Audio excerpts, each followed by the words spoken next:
Bien, alors le corrigé du numéro 53, page 204. Alors on vous disait, on lance une pièce de monnaie truquée, de telle manière que la probabilité de sortie de la face pile, c'est 0,4. Sur une pièce non truquée, il y a autant de chances de tomber sur pile que face, donc la probabilité de sortie de la face pile, c'est une chance sur deux, c'est-à-dire 0,5. Ici, donc elle est truquée pour qu'on ait un petit peu moins de chances de tomber sur pile et donc qu'on tombe un petit peu plus souvent sur face. Donc le joueur va gagner 3 euros si la face visible est pile, sinon il perd 2 euros. Donc ici, on a truqué la pièce de manière à ce que le joueur tombe plus souvent sur face et donc plus souvent il va perdre. Ceci dit, il va perdre 2 euros, alors que s'il gagne, il gagne un peu plus, il gagne 3 euros. Donc c'est sûr que si on présente le jeu sans dire que la pièce est truquée, on se dit, j'ai une chance sur deux de gagner, une fois sur deux je vais gagner 3, une fois sur deux je vais gagner 2. Donc globalement, j'ai plus de chances de gagner que de perdre. Si on a la même somme ici sur une pièce bien équilibrée, on sait que ça va s'équilibrer. Là, le joueur peut penser légitimement qu'il va gagner de l'argent s'il joue suffisamment de fois.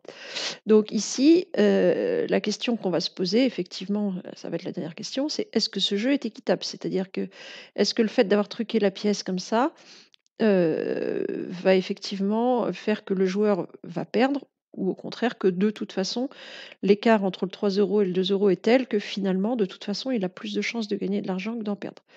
Donc on va regarder ça. Donc d'abord, on vous demande d'établir la loi de probabilité de G. Donc établir la loi de probabilité, je vous rappelle, c'est faire un petit tableau dans lequel on va mettre les différentes valeurs prises par la variable aléatoire, donc ici par G. Donc ici, il n'y a pas tellement de valeurs possibles. On a donc les valeurs prises par G, GI, soit 3, soit moins 2, et puis les probabilités associées. Donc la probabilité de gagner 3 euros, c'est la probabilité de tomber sur pile. On nous dit que c'est 0,4. Et puis du coup, la probabilité de perdre, c'est 1 moins 0,4, c'est-à-dire 0,6. Voilà. Donc sur une pièce bien équilibrée, on serait sur du 0,5, 0,5 ici, hein. Donc ensuite, on veut calculer l'espérance de la variable G.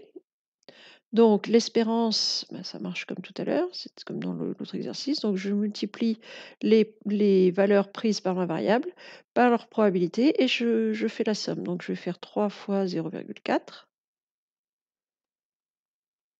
plus moins 2 fois 0,6. C'est-à-dire qu'on va avoir 1,2 et puis moins 1,2. Ce qui va faire 0. Et donc ça veut dire quoi dire que une espérance vaut 0? Ça veut dire que en moyenne, je gagne 0 euros. C'est-à-dire que j'ai autant de chances de gagner que de perdre.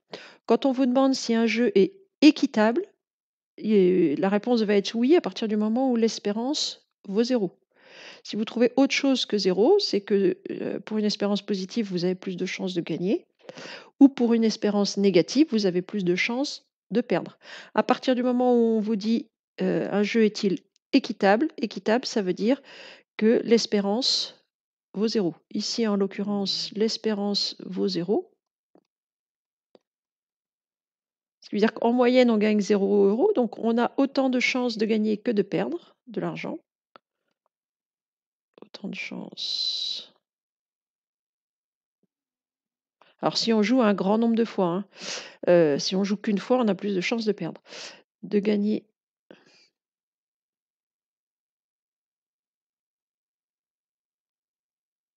que de perdre sur un grand nombre de tentatives. Sur un grand nombre de tentatives. Donc le jeu est équitable.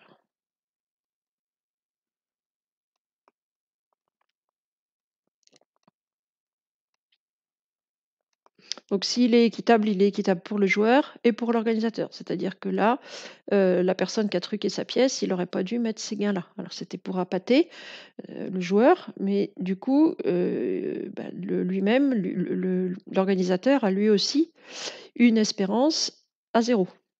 Si vous avez une espérance positive pour le joueur, c'est que l'organisation, lui, a une espérance négative. Alors ça n'arrive jamais. Parce qu'en principe, quand on organise un jeu, c'est pas pour perdre de l'argent. La plupart des jeux et notamment tous les jeux officiels, tous les jeux auxquels vous pouvez jouer au casino, tous les jeux de grattage sont tous à espérance négative pour vous en tant que joueur.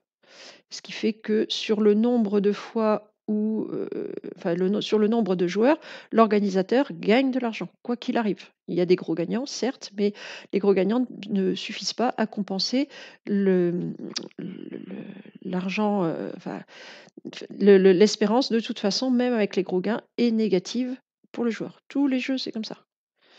Donc en gros, si vous avez la chance de gagner un jeu de hasard, surtout arrêtez-vous. Ils sont tous à espérance négative, donc plus vous allez jouer, plus votre gain moyen va se rapprocher de l'espérance. Ça, c'est la loi des grands nombres. Donc plus vous jouez, plus vous vous rapprochez de l'espérance. Et comme tous les jeux officiels sont à espérance négative, plus vous jouez, plus vous allez perdre. C'est inévitable. Voilà, donc c'est tout pour celui-ci.